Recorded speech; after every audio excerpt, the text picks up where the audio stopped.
bounce. Keenan here, Michael here, Evan here, Mason here, Braden. Okay, Braden. Braden's over here. Get the ball and bounce. Hit it to Michael. Okay, hit Michael.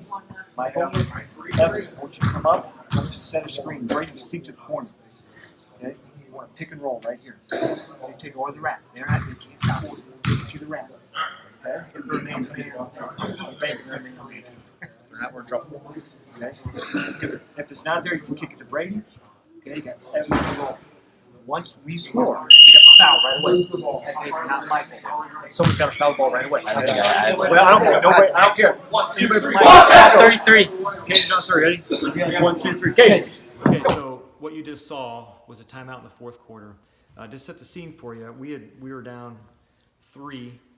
I think it was 48-45. We had the ball out of bounds, and we ran out of bounds play, and we missed the layup.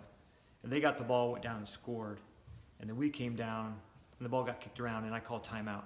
So we had the ball, and what I was trying to do is, again, we don't have a lot of time to practice everything, coaches. I mean, I had to draw something up on the fly, so I figured I get one of my best penetrators. If I get him the ball going to his right, I'll set a screen with my 5-man Evan, and Michael could come off on the pick and roll, and I set one of my better shooters in the corner.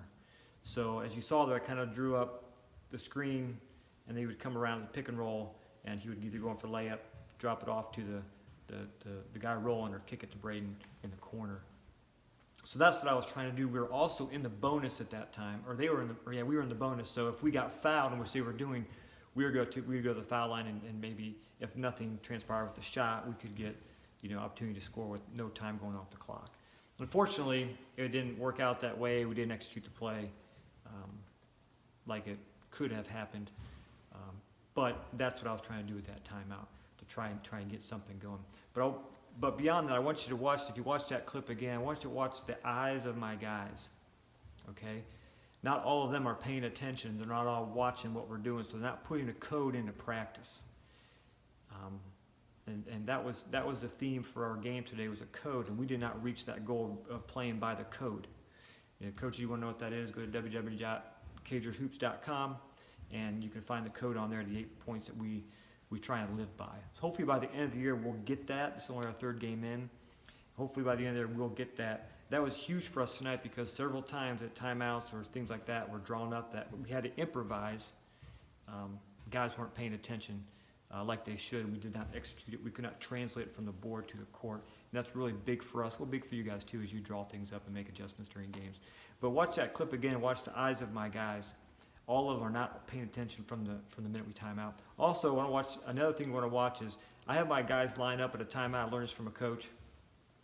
My point guard, my number 1 would be to my left. The 2 guard would be next in line, and 3, then 4, then 5.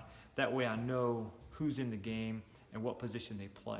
That's just a little trick I picked up, and maybe you guys can use it for your program as well. But that's what happened at that timeout. Unfortunately, we didn't score. They went down to a couple foul shots. We ended up losing by 7. So it's kind of a tough loss for us tonight, but we're going to get better. Go Cagers.